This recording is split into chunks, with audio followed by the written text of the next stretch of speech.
अगर खुदा ने मसीह को उतारा ना होता तो आदम का कभी भी कफारा ना होता, ना होता मुकम्मल कफारा कभी आदम का, अगर मसीह ने खुदा को पुकारा ना होता। ये कलमा मुकम्मल कफारे का कलमा है, ये कलमा मुकम्मल मेलाप का कलमा है, ये कलमा मुकम्मल शिफा का कलमा है, ये कलमा मुकम्मल रिहाई का कलमा है, ये कलमा मुकम्मल आज़ादी का कलमा है। जब हम कहीं नौकरी के लिए अप्लाई करते हैं तो हम अपनी सीवी में लिखते हैं पैशनेटेड, कि मैं अपने काम को पूरा करने के लिए बहुत पैशन रखता हूँ।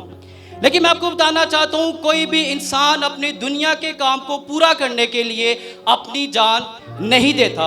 मैं आपको बताना चाहता हूँ कि खुदा का मिशन पूरा करने के लिए यीशु ने सलीब पर कफारा दे दिया ताकि हमारा मिलाप खुदा के साथ हो सके। और इसीलिए दुनिया में यीशु के इस जोशे जज्बे को देखकर कहा जाता है the passion of the Christ. Hallelujah, hallelujah.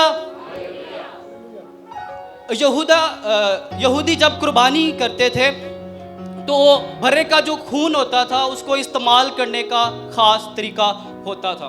उसे मज़बों पर उंडेला जाता था और कई जगहों पर उसको इस्तेमाल किया जाता था। मैं आपको बताना चाहता हूँ कि जब वो खून उंडेला जाता तो वो बहता हुआ बहते हस्ता की नालियों में जम जाता। और मैं आपको बताना चाहता हूँ कि जब फरिश्ता उतरता और पानी खून के साथ मिलता तो जो सबसे पहले उस पानी में उतर जाता वो वक्ती तौर पर शिफा पा जाता। लेकिन सलीब पर ऐसा नहीं हुआ। सलीब पर जब यीशु की पसली में नेज़ा मारा गया और पसली में से पानी निकला और पानी खून के साथ मिल गया और ये मेरी और आपकी मुकम्मल शिफा का जरिया बन गया। हालेलुया,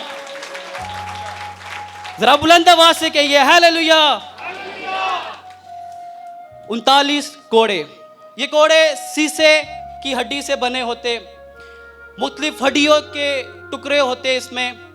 इसके अलावा हाथों के टुकड़े इसमें पाए जाते और ये पूरी कुव्वत के साथ कमर पर मारा जाता, कंधों पर मारा जाता और टांगों पर मारा जाता।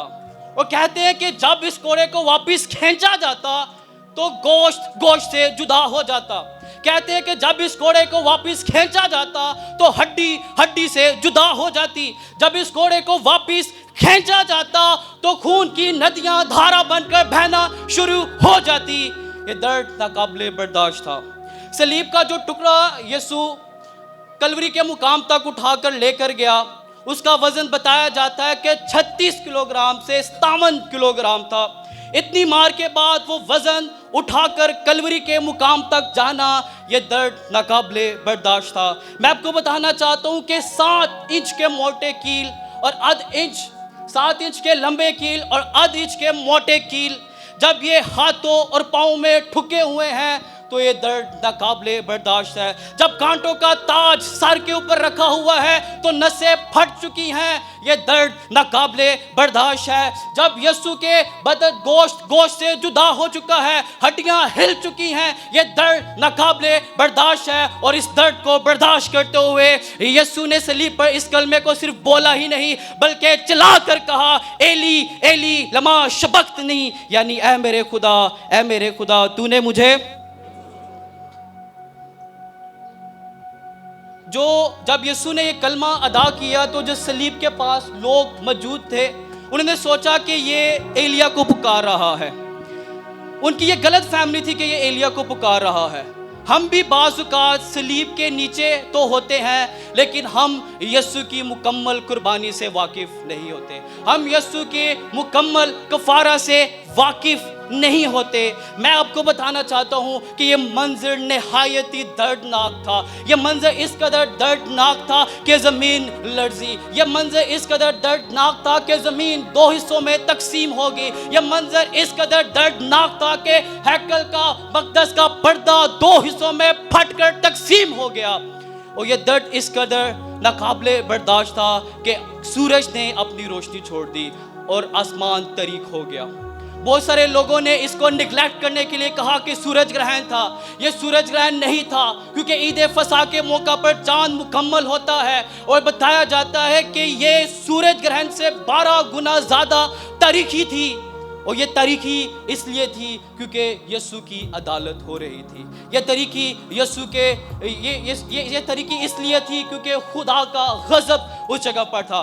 और ये गज़ब क्यों था? ये गज़ब इसलिए था क्योंकि यीशु पर मेरे और आपके गुनाह लाद दिए गए थे। यीशु पर मेरे और आपकी लानतें लाद दी गई थी। यीशु पर मेरे और आपकी बीमारियां लाद दी गई थी। और मैं आपको बताना चाहता हूं कि यीशु ने कहा, ऐ मेरे खुदा तूने मुझे क्यों छोड़ दिया? छोड़ देने का मतलब है अलग होना, अलग होना। लेकिन मैं आपको बताना चाहता हूं कि खुदा कभी भी इंसान को नहीं छोड़ता। फिर इस छोड़ने का मतलब क्या है? इस छोड़ने का मतलब ये है, जब आदम और हवा ने गुनाह किया तो खुदा ने उन्हें ना छोड़ा। जब बागे अदन से आदम और हवा निकाले गए तो खुदा ने उन्हें ना छोड़ा। जब दाऊद ने खुदावंद की हुजूरी में गुनाह किया तो खुदा ने दाऊद को भी ना छोड़ा। तो ऐसे कैसे मुमकिन था कि खुदा अपने बेटे को सलीब पर छोड़ देता? क्या मसीह खुदा नहीं रहा था? एक सवाल इस जगह पर पाया जाता है। नहीं। क्या मसीह खुदा की फितरत से जुदा हो गया था? इसका जवाब है नहीं। क्या मसीह की रफाकत खुदा के साथ खत्म हो गई थी? जी हाँ, मसीह की रफाकत उस वक्त, उस लम्हे के लिए खुदा से टूट चुकी थी। क्यों? क्योंकि खुदावन यीशु मसीह पर मेरे और आपके गुनाह लाद दिए गए थे। क्योंकि खुदा गुनाह के साथ रफाकत नहीं करता और यीशु पर गुनाह थे, इसलिए खुदा की रफाकत यीशु के साथ टूट चुकी थी। मैं आपको बताना चाहता हूँ, यीशु इस कलमे में ज़बूर 22 उसकी पहली आयत को कोट करते हैं, जिसमें लिखा है, ऐ मेरे खुदा तूने मुझे क्यों छोड़ दिया?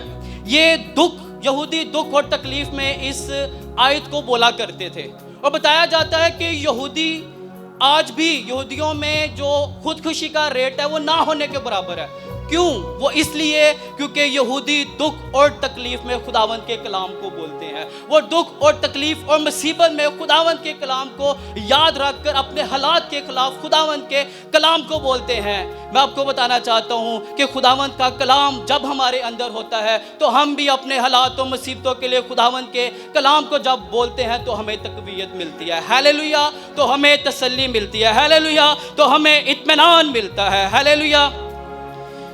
ये ज़बूर 22 जो है, ये खुदावन यीशु मसीह के दुखों का ज़बूर है। इसमें खुदावन यीशु मसीह के दुख बताए गए हैं। खुदावन यीशु मसीह इस जगह पर यहूदी फ़की और फरीसियों को मुखातिब कर कर कहना चाह रहे थे कि यहूदियों, मैं ही वो हूँ जिसका जो पानी की तरह बह गया है।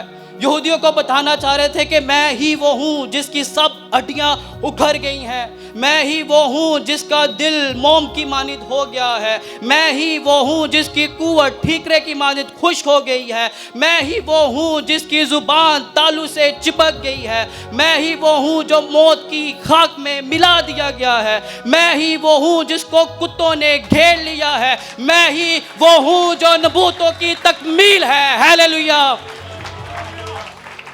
मैं आपको बताना चाहता हूँ, हासिल कलाम, जब खुदावंद यीशु मसीह का पतरस ने 3 बार इनकार किया तो खुदावंद यीशु मसीह ने यह उस वक्त कलमा नहीं अदा किया।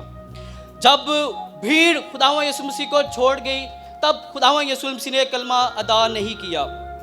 जब खुदावंद यीशु मसीह को शागिर्द छोड़ गए तो तब खुदावंद यीशु मसीह ने कलमा अदा नहीं किया।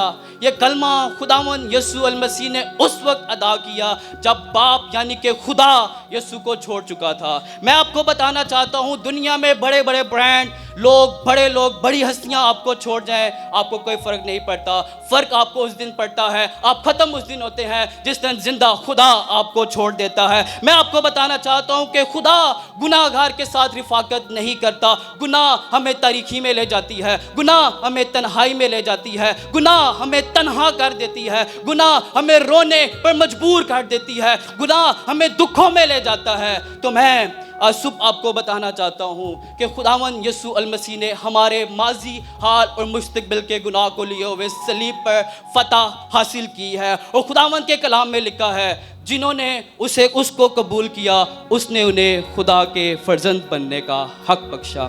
खुदावंद इस कलाम के वसीला से आप सबको बहुत बरकत दे।